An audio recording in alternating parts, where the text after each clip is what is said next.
No ano de 1943, o mundo se desdobrava em conflito da Segunda Guerra Mundial. Tempos difíceis, mas o desejo de evoluir e de deixar pertencer ao estimado estado do Pará era grande, era necessário.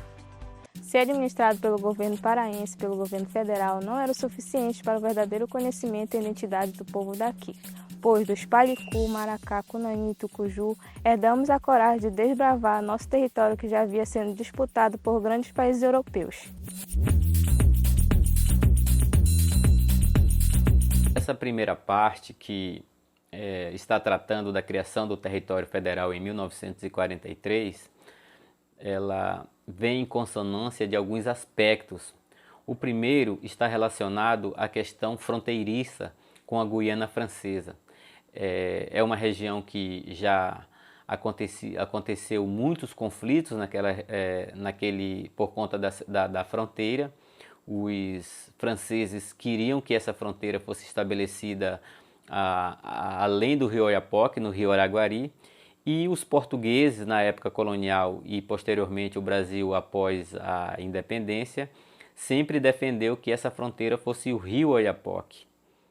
Ali no final do século XIX e início do século XX, com a descoberta do ouro na região de Calçoene, você vai perceber um fluxo migratório muito grande por conta dessa situação econômica. E os franceses se aproveitaram disso e acabaram estabelecendo uma república chamada República do Cunani e passaram a se interessar mais efetivamente por aquela região. O cume dessa disputa vai se dar com a questão do contestado franco-brasileiro. Justamente por conta disso, vai haver a invasão da Vila do Espírito Santo, nome pelo qual era conhecido a atual cidade de Amapá, quando uma expedição francesa vai chegar na cidade e vai provocar um verdadeiro morticínio de cerca de 100 pessoas. E aí morreram crianças, idosos, e esse fato vai chamar a atenção do governo e dos brasileiros de um modo geral para essa região. Então, esse fator vai contribuir justamente com a questão geopolítica da Segunda Guerra Mundial, quando vai ser instalada uma base aérea em 1942, um ano antes do Brasil entrar na Segunda Guerra Mundial. Justamente essa base aérea foi criada para facilitar a questão do abastecimento de combustível dos aviões, principalmente norte-americanos, que iam participar das batalhas na África e também na Europa. Se você observar pelo mapa, você vai perceber a proximidade do Amapá em relação às outras regiões brasileiras com essas regiões, tanto da África como da Europa. Então acabava sendo uma região estratégica que foi usada no período da Segunda Guerra Mundial para a instalação dessa base aérea. Então, essa configuração geopolítica, justamente com essa questão histórica, vai e somando-se a isso a questão do vazio demográfico, uma oportunidade de se estabelecer definitivamente essa questão da fronteira, resolver isso, além desses fatores que já foram citados, vão culminar com a questão da criação do território federal do Amapá aí nesse período. Então, no ano de 1943, no dia 13 de setembro, o presidente do Brasil, senhor Getúlio Vargas, através do decreto de lei número 5.812, criou o território federal do Amapá. Nosso primeiro passo para pertencer e um dia se tornar uma unidade federativa do Brasil. Nesse cenário de mudanças, o território passou a possuir 3 municípios chamados Macapá, Mazagão e Amapá. Sim, um município de nome Amapá. Este é levado à capital do então território federal, que mais tarde, no dia 17 de novembro de 1943, receberia através de nomeação presidencial o senhor Janari Gentil Nunes como seu primeiro governador. Janari Gentil Nunes veio para o Amapá somente em janeiro de 1944. Ele era bem próximo ao presidente Vargas. Essa aproximação facilitou algumas mudanças, principalmente na infraestrutura, processos administrativos e econômicos do território. Com isso, Janari faz uma das suas principais mudanças geopolíticas, mudando a capital do território do município do Amapá para o município de Macapá, alegando alguma dificuldade de acesso. uma logística não tão acessível. Nesse período, na região central de Macapá, a economia era quase que exclusivamente da agricultura de subsistência, pequenas criações de gado, pesca e o pequeno comércio de produtos oriundos do Pará. E na região sul do território, no município de Mazagão, a economia era a base de extração de balata, o látex, castanhas e também a criação de gado e a pesca artesanal. Janari, então, começa a construir prédios para instalar sua sede de governo. Entre eles se destaca a construção que funciona hoje o Museu Joaquim Caetano, no centro da capital de Macapá, que por muitos anos serviu como base política na administração pública da época. Mas isso não era suficiente para gerar receita, uma renda que possibilitasse a expansão considerável da economia do território. Desde o ano de 1934, já existia estudo que indicava que na região noroeste do território, onde hoje está situado o município de Serra do Navio, existiam jazidas de manganês, algo que somente em meados dos anos 50 se concretizou com a chegada do megaprojeto de extração mineral no território amapaense, administrado pela empresa multinacional Income, que gerou milhares de empregos e fez daquela região a mais próspera e influente por mais de 50 anos. O projeto ICOME, assim chamado por muitos, alavancou êxito de criação como a Perimetral Norte AP-210, que imagia os atuais municípios de Serra do Navio, Pedra Branca do Amapari e Porto Grande. Além da construção do maior porto fluvial do território, o Porto Hidroviário de Santana, que ligava as minas de manganês através da estrada de ferro do Amapá, que era o principal meio de escoar manganês e o transporte de pessoas.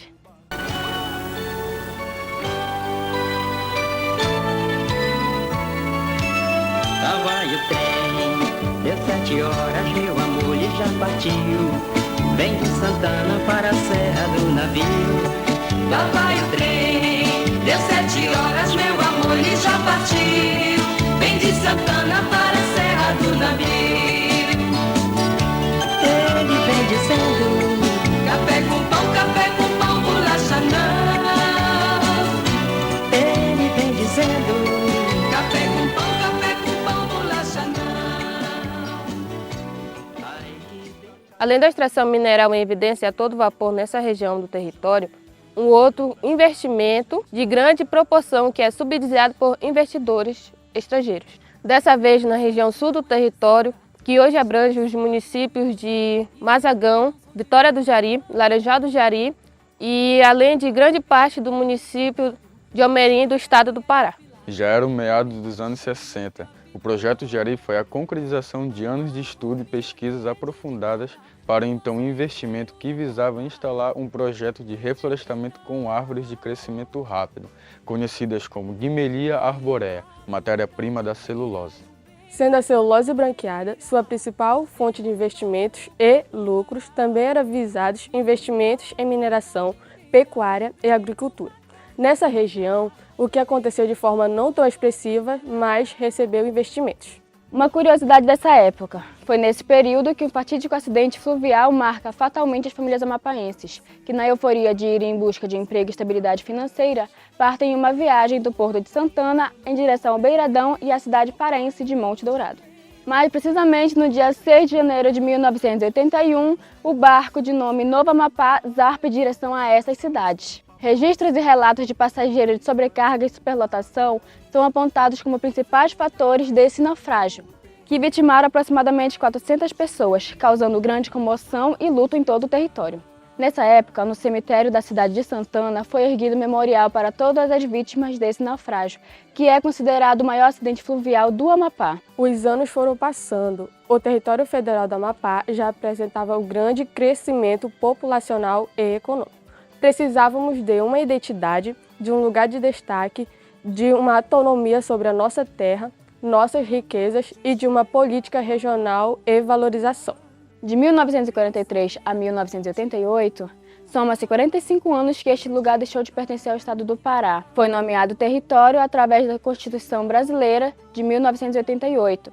Os territórios federais de Roraima e Amapá deixam de existir e assumem como os mais novos estados da Federação Brasileira. A data de início desse novo ciclo foi o dia 5 de outubro de 1988. Nesse período, assumindo a autonomia política, governamental e socioambiental, o Amapá figura com os municípios Macapá, Oiapoque, Calçoene, Amapá, Mazagão, Santana, Ferreira Gomes, Laranjal do Jari e Tartarugazinho como formadores do mapa geopolítico amapaense. Com o território federal, todos os governadores e demais políticos dessa época eram nomeados pelo respectivo presidente da República. Com a ascendência do Amapá ao Estado da Federação Brasileira, o senhor Aníbal Barcelo foi o primeiro governador eleito com voto direto no ano de 1990.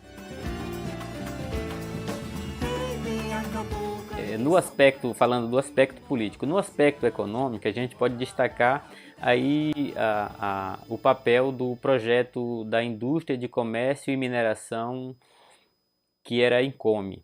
Ele serviu para fomentar ali o desenvolvimento de Serra do Navio, quando foi construído uma cidade para que pudesse abrigar os trabalhadores que estavam diretamente ligados ao projeto, e a região por onde passava ali, Pedra Branca, foi construída uma ferrovia aí de cerca de 180 quilômetros para que pudesse haver o escoamento desse minério que era tão importante para ser usado aí, até mesmo na fabricação de ferros, né, para facilitar a questão da maleabilidade do ferro. E também da região de Santana, você vai perceber a construção do Porto de Santana, que também acontece nessa época. E aí nesse eixo aí você vai perceber esse desenvolvimento. Saindo dessa região, a gente vai perceber no sul do estado, com a implantação do Projeto Jari, aí já no final da década de 1960, e aí 70 e nas décadas seguintes, você vai perceber uma atração muito grande de imigrantes de cidades próximas aí do Pará, mas também da região Nordeste, mais especificamente do Ceará, em menor quantidade, Piauí e maior volume do estado do Maranhão. Essas pessoas vêm trabalhar no projeto, na cidade que foi construída para ser a sede do projeto, a cidade de Monte Dourado, algumas silvivilas como Planalto, como São Miguel e Munguba, e que acaba não comportando todas as pessoas que se dirigiam para cá. E aí acabaram ficando à margem do projeto. Como eles não poderiam permanecer nessas cidades, porque existia um rigoroso controle para que não surgisse problemas sociais mais graves, eles acabam migrando para a margem esquerda do rio Jari e construindo palafitas às margens do rio e se beneficiando justamente do fluxo econômico e de empregos que as empresas terceirizadas acabavam proporcionando a essas pessoas. E aí vai surgir dois povoados na margem esquerda do rio Jari, o chamado Beiradão, que acaba crescendo muito e até recebendo aí pela imprensa a alcunha de maior favela fluvial do mundo, e o Beiradinho, que surge em frente, ao lado da vila de Munguba, próximo aí das fábricas da Cadan e da Jari. O Beiradão surge ao lado de Monte Dourado. E aí você vai perceber cada vez mais atraindo pessoas, um comércio forte nessas duas localidades, e posteriormente as pessoas se instalando muito aí e a cidade crescendo. Pelas conversas que a gente tem com moradores antigos dessa região, a gente vai perceber que essas pessoas não eram muito bem-vindas de acordo com os diretores da Jari. Então, algumas vezes houveram até conflitos em que os diretores autorizaram homens de motosserra para serrar as estacas de sustentação das casas para que essas pessoas não permanecessem nesse local, porque a ideia é que isso traria uma má reputação para o projeto, que acabava dando um bom padrão de vida para os funcionários e até mesmo para as pessoas que trabalhavam para as empresas terceirizadas.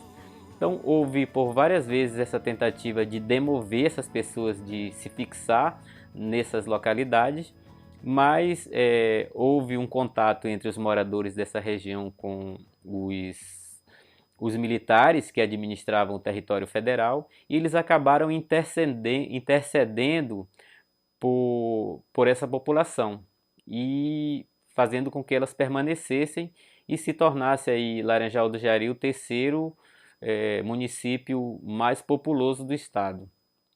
E aí a gente vai perceber nesse período aí justamente esses destaques aí, a questão política nas mãos de militares que eram interventores indicados pelos presidentes da República, e os dois projetos de grande monta, que vai ser o projeto ICOME aí da década de 50, meados da década de 50, mais o projeto Jari, que acaba se instalando na década de 1970.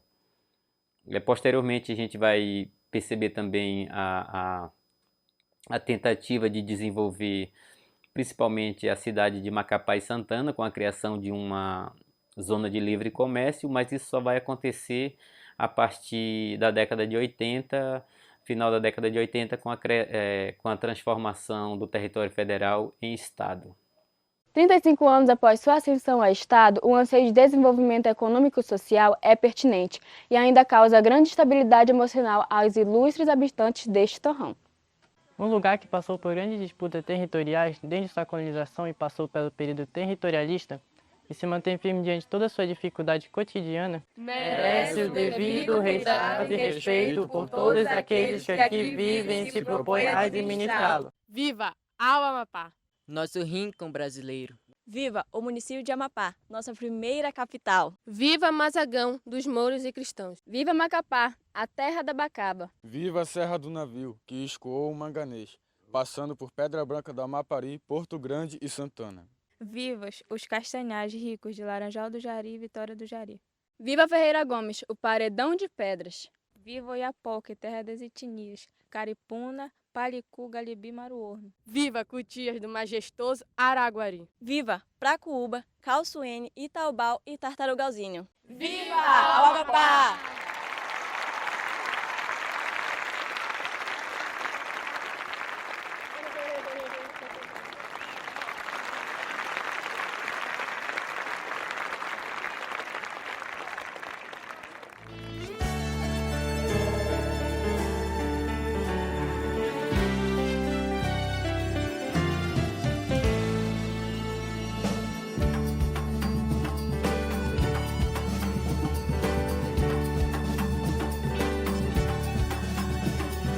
É feriado que não é de santa, tem desfile e soldado em banda, e eu que não sou de ferro não.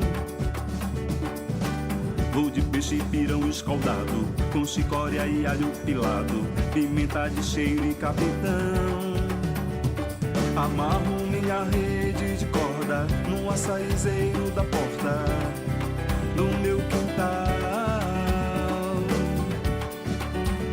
Me embalo a tarde inteira e o vento na carreira